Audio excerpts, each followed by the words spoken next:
পানীৰ মাজত এতিয়া হাহাকাৰ অৱস্থাৰ সৃষ্টি হৈছে বানাক্ৰান্তৰ চাৰিওফালে পানী আৰু পানী এই পানীৰ মাজতে কিন্তু এটুপি বিশুদ্ধ খোৱা পানীৰ বাবেও তেওঁলোকে যথেষ্ট কষ্ট কৰিবলগীয়া হৈছে কলৰ ভুৰত তুলি তেওঁ খোৱা পানী আনিব লগা হৈছে কিয়নো চাৰিওফালে পানী আৰু পানী বিস্তীৰ্ণ অঞ্চল পানীৰে বুৰাই পেলাইছে ভোগদৈৰ বাঢ়নী পানীয়ে এক প্ৰকাৰে তেওঁলোকক এই 14-15টা দিন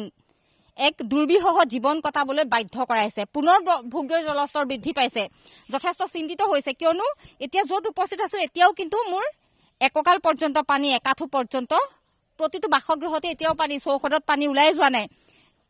এই পানীৰ মাজতে কিন্তু এটুপি বিশুদ্ধ খোৱা পানীৰ বাবে হাহাকাৰ কৰিব লগা হৈছে বানাক্ৰান্ত এয়া এনেধৰণে কলৰ ভুৰত তেওঁলোকে পানী আনিব লগা হৈছে বহু আঁতৰৰ পৰা কিছু কথা পাতিম বাইদেউ যথেষ্ট অসুবিধাৰ সন্মুখীন হৈছে পানী আনিলোগে আমাৰ দাদাৰ ঘৰৰ পৰা খাবলৈ পানী নাই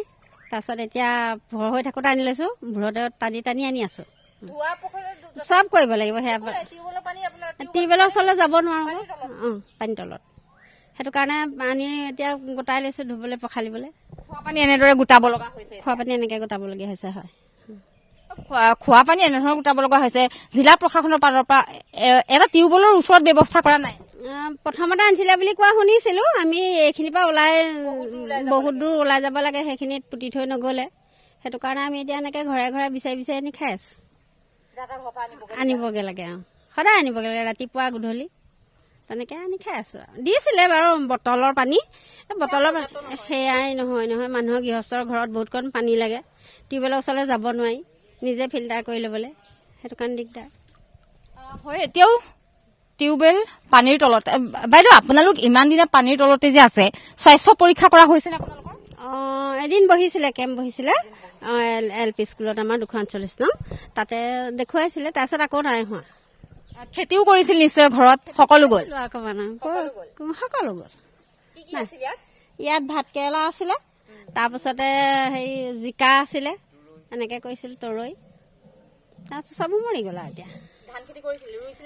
ধান খেতি কৰিলো বোকা দি থোৱা বোকা থাকিলে ৰুলো 3 বিঘা আৰু বাকীখিনি ৰুবলৈ থাকিলে চব এতিয়া কঠীয়া নাই থাকিলেও এতিয়া কৰিবলৈ পানীয়ে এতিয়া সঁচাকে ইয়াত আমি ডুব যাম নেকি ডুব যাম তেনেকুৱা অৱস্থা হয় ভোগদৈৰ বাঢ়নী পানীয়ে কেনেক পৰিৱেশৰ সৃষ্টি কৰিলে সেয়া আমি প্ৰতি মুহূৰ্ততে দেখুৱাই আছো বুলি ক'ব পাৰি ৰাইজৰ লগত প্ৰতি মুহূৰ্ততে আমি আছো আৰু এনেধৰণে কলৰ ভুৰত বহু দূৰৰ পৰা তেওঁলোকে পানী কঢ়িয়াব লগা হৈছে এটুপি বিশুদ্ধ খোৱা পানীৰ অভাৱ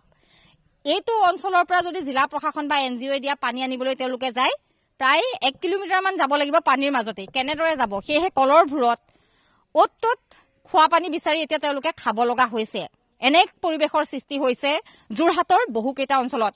কি আনিলেগে এয়া বিশুদ্ধ খোৱা পানী প্ৰথম আপোনালোকক আমাৰ গ্ৰাউণ্ড লেভেললৈ অহাৰ কাৰণে NT24ক আমি স্বাগতম জনাইছো প্ৰকৃত নিউজ অসম চৰকাৰে পক জিলা প্ৰশাসনে পক আমি তাৰে কামনা কৰিছো হয় চাৰিওফালে পানী আমি মাননীয় অসম চৰকাৰক এটাই অনুৰোধ কৰিছো আমাৰ ভগা মথাউৰি অতি সোনকালে মেৰামতি কৰি দিয়ক দ্বিতীয়তে মানুহৰ জীৱ জন্তুৰ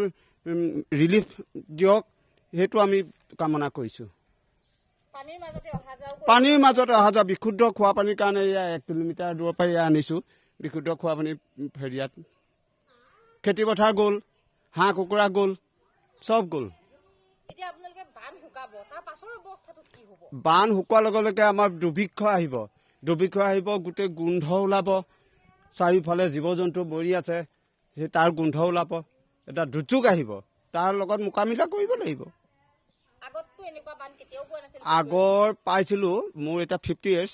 মই মানে 50 yearsত মই ভোগদৈত 5টা বান পাইছো এনেকুৱা ভয়ংকৰ মানে বানপানী মই পোৱা নাই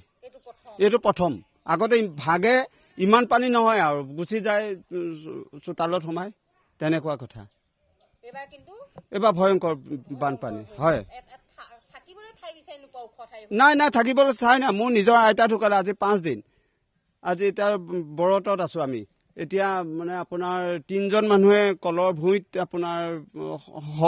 দাহ কৰা হৈছে এইখিনি মই এটা কথা সুধিম আমি মঙলবাৰে যেতিয়া আইতাগৰাকী ঢুকালে তাৰ পাছতে আমি সেই গোটেই পৰিৱেশটো দেখুৱাইছো 3 দিনীয়া কৰ্মৰ পৰিৱেশ দেখুৱাইছো আইতাগৰাকীৰ কেনেদৰে ভূৰত তুলি তেখেতৰ মৃতদেহ সৎকাৰ কৰিবলৈ নিয়া হৈছিল সেয়া দেখুৱালো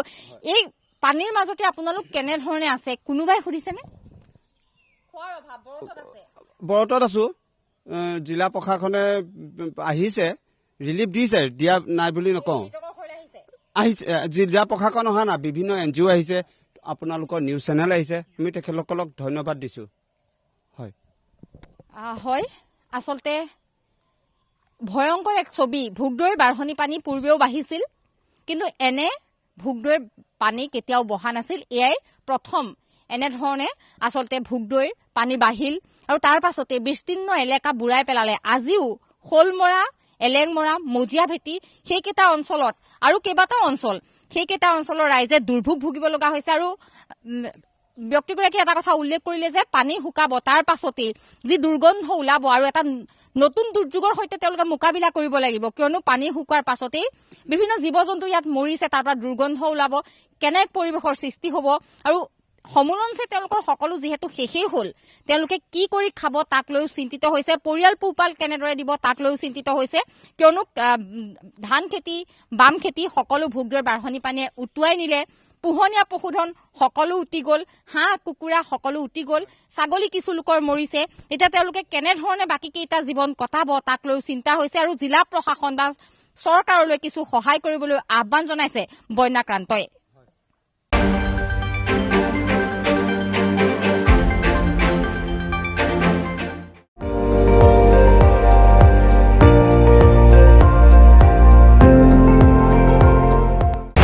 আপুনি চাই আছে ND24